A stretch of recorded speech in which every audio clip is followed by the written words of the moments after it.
Assalamualaikum, welcome to Minute Meds. Today the topic of discussion is chronic obstructive pulmonary disease or what we call it COPD. अच्छा, obstruction है इसमें, लेकिन ख़ास बात इसमें है कि it is progressive. और अगर हम देखें तो we divide it into two categories. एक हमारे पास आई थी chronic bronchitis और दूसरी emphysema. This one is diagnosed clinically. And this is actually histological diagnosis. अब हम chronic bronchitis को किस तरह define करते हैं कि a patient having chronic cough that lasts for about 3, that is सबसे पहले cough should be productive in nature, lasts for about 3 months in total for a year, यानी in year एक साल में 90 days से ज़्यादा की cough हो and for 2 consecutive years. Then we call it as chronic bronchitis. Along with the emphysema, it's actually the dilatation of the acini, and that is only seen on whenever you go for radio imaging, CT scan पे जाके आप कह सकते हैं, या फिर you take the biopsy, see in a microscope. ठीक, और पेशेंट हम ये देखते हैं कि इसमें सबसे बड़ा रिस्क फैक्टर क्या होता है, दैट इज स्मोकिंग. तो smoking doesn't mean only the cigarette smoke, yes it's सबसे मेजर यही है, और सिगरेट स्मोकिंग से अलावा बाकी स्मोक्स है, लेकिन हम इसकी बात करें कि कितनी स्मोकिंग होनी चाहिए. तो याद रखिए it must be more than 1 pack per day and at least for more than 10 years. और एक पैक लिखा है मैंने लिखा वो काट गया, for more than मैं लिखा है इसका at least for more than 10 years. और एक pack of cigarettes is equal to about 20 cigarettes. तो इसका मतलब है कि किसी पेशेंट को अगर डिस्निया है, that is progressive in nature, along with that he has the cough, और with a history of 1 pack per day of smoking for more than 10 years, we can suspect this patient having COPD. ठीक है, not less than that. यहाँ पे एक point जरा clear कर लें कि क्या COPD और अस्थमा एक पेशेंट में हो सकते हैं. Yes. Now we regard it as a spectrum as dizygotic twins. जो नई चीज़ आई है सिर्फ इतना याद रखने के लिए कि एक नई टर्म इंट्रोड्यूस हो रही है, that is called ACOS, asthma COPD overlap syndrome. दोनों एक ही जगह पे as a viva question exist, एक ही पेशेंट में एग्जिस्ट कर सकते हैं. Now back to COPD. हमारे पास एक आगे के दैट सिगरेट स्मोकिंग, लेकिन सिर्फ सिगरेट स्मोकिंग ही नहीं कॉज करती. इन आर सेटअप्स लाइक हुक्का, चिल्लम, और जो हमारे पास बायोमास फ्यूल का एक्सपोजर है like would burning at home, और इवन जो स्टोव्स बर्न हो रहे होते हैं घर में, जो चूल्हे का धुआं, if there is not enough not good ventilation,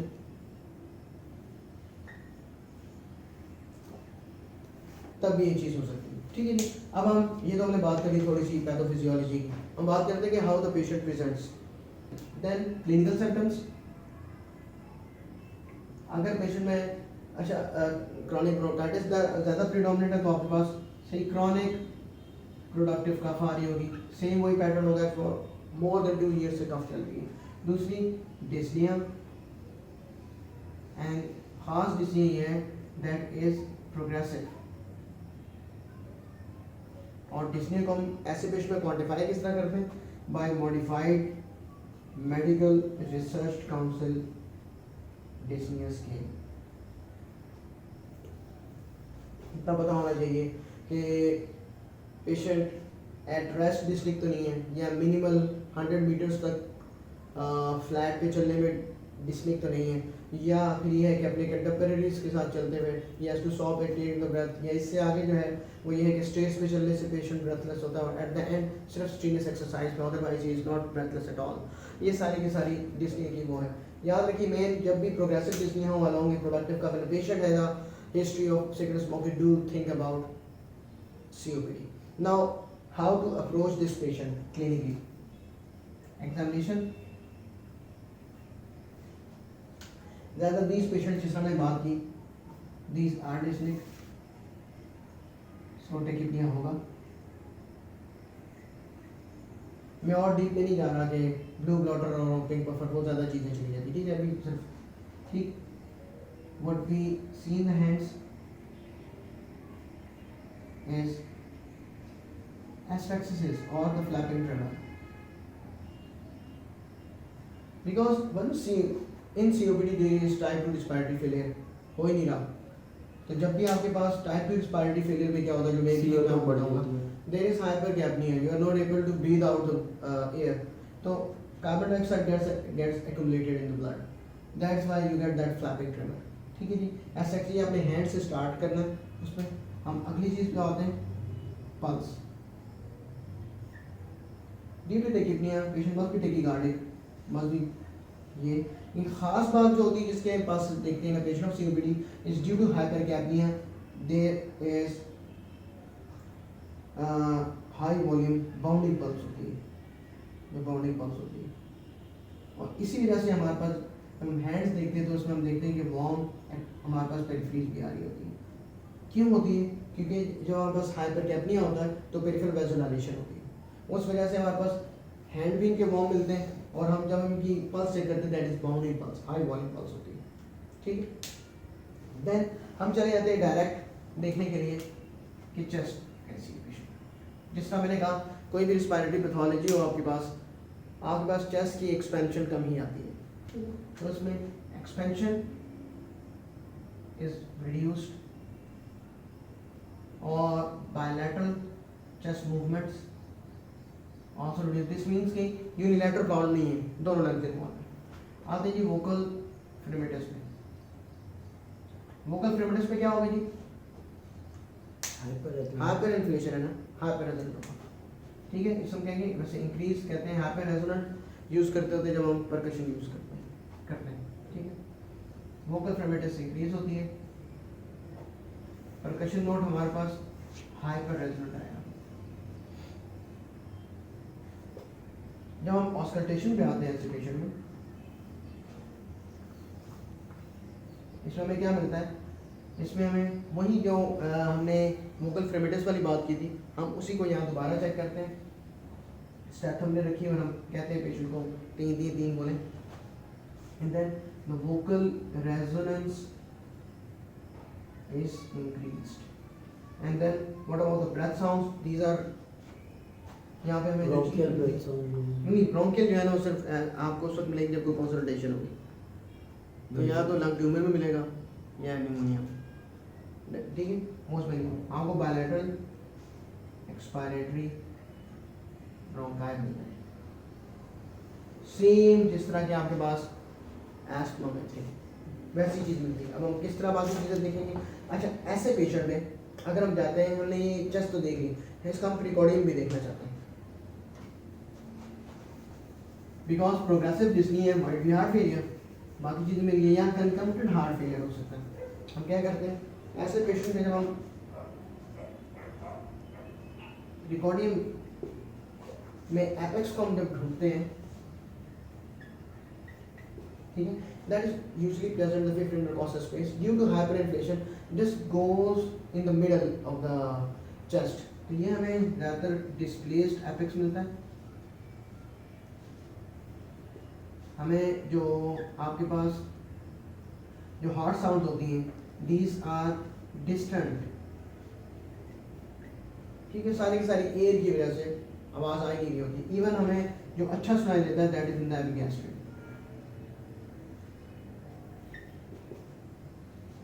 ठीक है. ये आपके पास आया था. Now we have a suspicion कि this patient has on clinical basis. अब बाकी मैं एक और पल्मोनरी और तरफ नहीं गया, डायरेक्ट COPD की बात की. हम इस पेशेंट को हम इन्वेस्टिगेट किस तरह करेंगे to confirm that this is COPD. Very good. अच्छा, ऐसे पेशेंट में जो क्रॉनिक डिस्निया के साथ है, अगर हम इसमें ब्लड CP कराना चाहें तो क्या खास चीज़ मिलेगी एज अ क्लू कि इस पेशेंट को कोई क्रॉनिक हाइपोक्सिया चल रहा है, chronic hypoxia, chronic H भी बड़ा होगा. Yes, this patient, these have polycythaemia, chronic hypoxia उस वजह से होता है।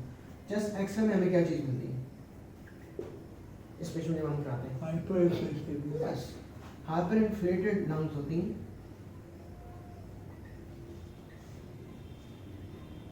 इट मीन जिस हमने पहले एस्मा में बात की, हाइपर इन्फ्लेशन होता है, उसके साइंस क्या क्या होते हैं? More than 6 ribs, posterior ribs की बात हो रही है, ठीक है। कहाँ पर? Above the diaphragm. और क्या चीज़ होती है हमारे पास ट्यूबुलर हार्ट होता है, लंग एक्सपैंड हुई, heart comes in the middle. तीसरी चीज़ जो हमारे पास डायफ्राम होते हैं, दे गेट फ्लैटेंड। अब इससे आगे हम क्या जाएंगे? ऐसे पेशेंट में कोई ईसीजी की कोई वैल्यू होती है इन पेशेंट सीओपीडी? अगर हम ईसीजी करवाते हैं, would you think about heart failure? Yes, कि आपके पास कोई कॉम्प्लिकेशन तो नहीं, राइट हार्ट फेलियर तो नहीं हो गया? वो देखने के लिए हम जब ईसीजी कराते हैं तो उसमें हमारे पास पी पल्मोनरी मिल सकती है, ठीक है। दैट इज हमारे पास क्या होता है कि पी वेव बड़ी आ रही होती है ऐसे, ठीक। फिर आखिरी चीज़ जो हम करते हैं कि सारा का सारा मसला हमें यहाँ पे मिल रहा है, हाइपरटेंशन है। हम to get a better look at lungs we get CT scan chest, which we also call like high resolution CT scan। और इसमें हमें क्या मिलेगा?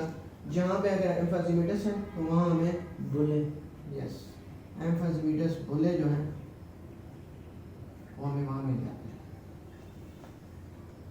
ठीक है जी। और जहाँ पे क्रॉनिक ब्रोंकाइटिस वाली चीज़ होगी तो थिकेंड ब्रोंकाई विद सिक्रीशंस हमें वहाँ मिल जाते हैं। That's all about the investigations. लेकिन एक चीज़ रह गई, दैट इज जो हम कहते हैं कि इन्वेस्टिगेशन ऑफ चॉइस क्या होती है अगर हम इसका देखते हैं, दैट इज स्पायरोमीट्री।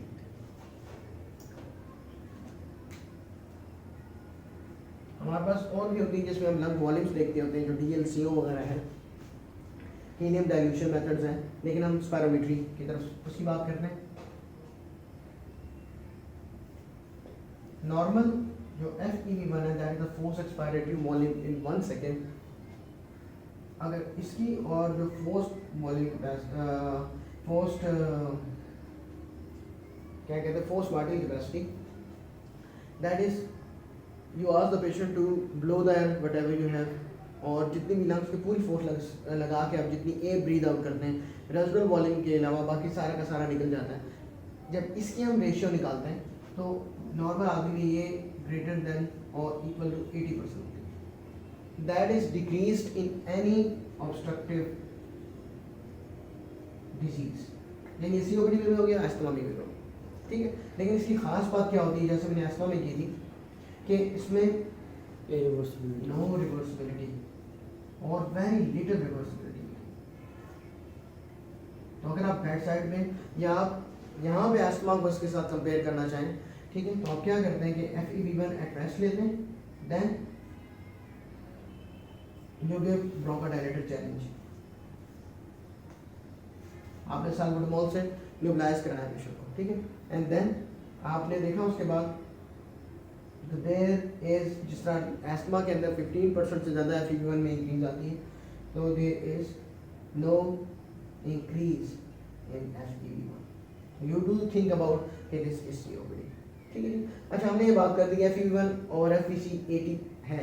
अब हम ये देखते हैं कि सिवियरिटी ऑफ एस्मा, जिस तरह हम एस्मा की बात की थी कि एस्मा में स्टेप वाइज ट्रीटमेंट करते हैं, हम इस क्या करते हैं, हम COPD के अंदर व्हाट वी डू इज कि हम ये देखते हैं कि FEV1 की क्वान्टिफाई करते हैं, जितनी ये कम हो उस लिहाज से हम सेग्रीगेट करते हैं पेशेंट को कि माइल्ड है, मॉडरेट है या स्लो है, ठीक है जी। हम वो चीज़ करके यहाँ देख लेते हैं, उसी के लिहाज से ट्रीट करना है पेशेंट को। सो COPD में FEV1 और FVC इज लेस देन 80। तो गेट द सेवेरिटी हम देखते हैं FEV1 कितना है। अगर FEV1 हमारे पास ऑलमोस्ट 80% तक ही आ रहा होता है, that is regarded as mild. अगर हमारे पास FEV1 जो है वो 50 और 79 के दरमियान आता है, वो रिगार्डेड एज मॉडरेट। और अगर हमारे पास 30 to 50 के दरमियान आता है स्वेयर, और अगर लेस देन 30 आता है दैट इज वेरी स्वेयर। अब ट्रीटमेंट भी इसी लिहाज से मैं इसका बताऊंगा। अगर माइल्ड है, ठीक है, तो we go for short acting beta agonist और शॉर्ट एक्टिंग मस्क्रीनिक एगोनिस्ट होते हैं, जैसे आपके पास इप्राट्रोपिन। और short acting beta agonist as we know salbutamol हम लोग यूज करते हैं। अगर पेशेंट में आपके पास मॉडरेट जो स्वेरिटी लेवल है वो मॉडरेट है, यहाँ पे हम क्या करते हैं, we go for long acting beta agonist, ठीक है। और अगर आपके पास स्वेरिटी आती है, ठीक है, we can go for inhaled corticosteroids as well, add it with this, ठीक। और वेरी स्वेयर में यहाँ पे we go for long term oxygen therapy. Mild में सिर्फ शॉर्ट एक्टिंग रहेंगी, जो मॉडरेट है वो हमारे पास लॉन्ग एक्टिंग बीटा एगोनिस्ट या साथ inhaled corticosteroid in the next level. और फिर जो लेटेस्ट रिकमेंडेशंस आ रही हैं उनमें ये है कि इन दोनों को अलग ना दें, ठीक है, बिकॉज दे इंक्रीज, इसमें आता है कि the inhaled corticosteroids they increase the risk of infections like pneumonia, they decrease the immunity and all, ठीक है। इसलिए हम क्या करते हैं कि लॉन्ग एक्टिंग बीटा एगोनिस्ट को इनहेल कॉर्टिकोस्टेरॉइड के साथ मिक्स ही करके देते हैं, whatever the severity it is, ठीक है। नॉर्मली है तो कुछ याद न रहे, दैट इज द वे कि आपने ये याद रखना है। सीओपीडी में है, बाकी सारी की सारी चीज़ें देख के हमें ये देना होता है। अब हम कहते हैं कि जनरल हम क्या एक सीओपीडी के पेशेंट को एडवाइस करते हैं। अच्छा जी, सो अगर हम ट्रीटमेंट एक रिवाइज करके इसकी देखें तो हमारे पास जनरल मेजर्स क्या है। सबसे पहली चीज, कोई भी ऐसी चीज है इट्स इरिवर्सिबल प्रोसेस, तो कोई एक वाहिद चीज है जो इसके प्रोसेस को हार्ड कर सकती है, that is cigarette, that is the smoking cessation. Only one thing, सबसे पहले आपने ये एडवाइस करना, ठीक है। अदर अल्टरनेट्स या बेटर टू लीव इट, सबसे पहली चीज तो ये। उसके बाद हम पेशेंट को क्या बताते हैं कि to decrease the risk of infection, because infections can lead to exacerbation of the COPD, we advise the patient to get vaccinated for influenza once a year and for pneumococcus every 5 years, ठीक है।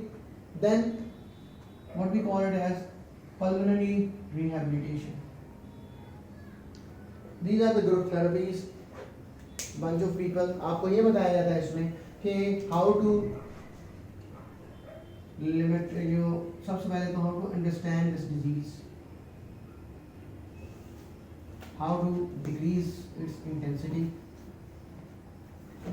how to cope with dyspnea and general well-being, because they have weight loss, excessive use of the excessive muscles, तो good nutrition and all. सबसे पहले general में ये हमने cigarette smoking से start किया कि स्मोकिंग सेसेशन करें, you have to give them vaccinations, then for pulmonary rehabilitation, at the end drug therapy की हमने बात कर ली। अगर हम ड्रग थेरेपी को एक दफ़ा रिवाइज करें आसान अल्फाज में, तो हम ये ज़रूर कहेंगे कि इसमें ड्रग थेरेपी में आपके पास शॉर्ट एक्टिंग बीटा एगोनिस्ट और short acting muscarinic agonist in SOS basis in the start. If this doesn't work, go for long acting beta agonist plus inhaled corticosteroids. If these are not helpful, add a long acting muscarinic agonist like tiotropium. Now the question is when to go for ambulatory oxygen therapy. So we have recommendations that if a patient that is still symptomatic and still not maintaining SATs even on whole of this drug regime, we can go for these LTOT, what we call it, कि long term oxygen therapy. ठीक है जी, क्या होती है ये बात करते हैं।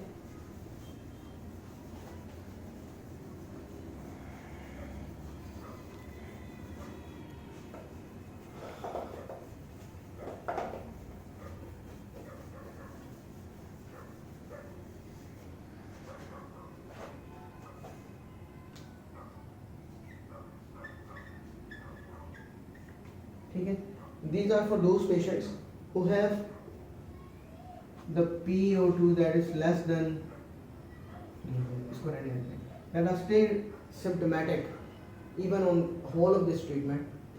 Then we give them oxygen and at about 2 to 4 liters per minute 15 hours a day. and 15 hours a day.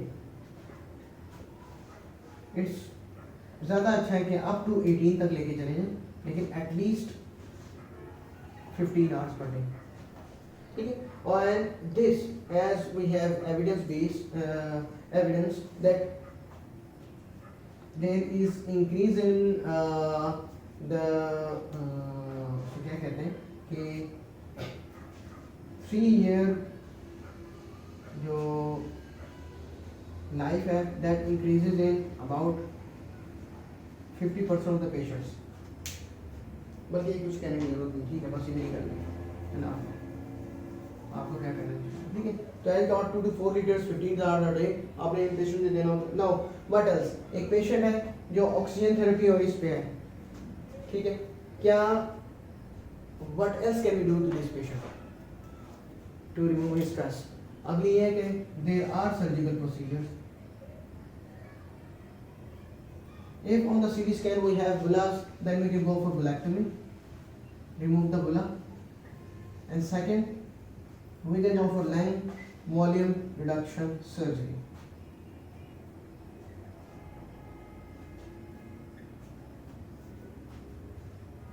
ठीक है, we just remove the part of the lung that is not working, that is putting the pressure on the rest of the lung.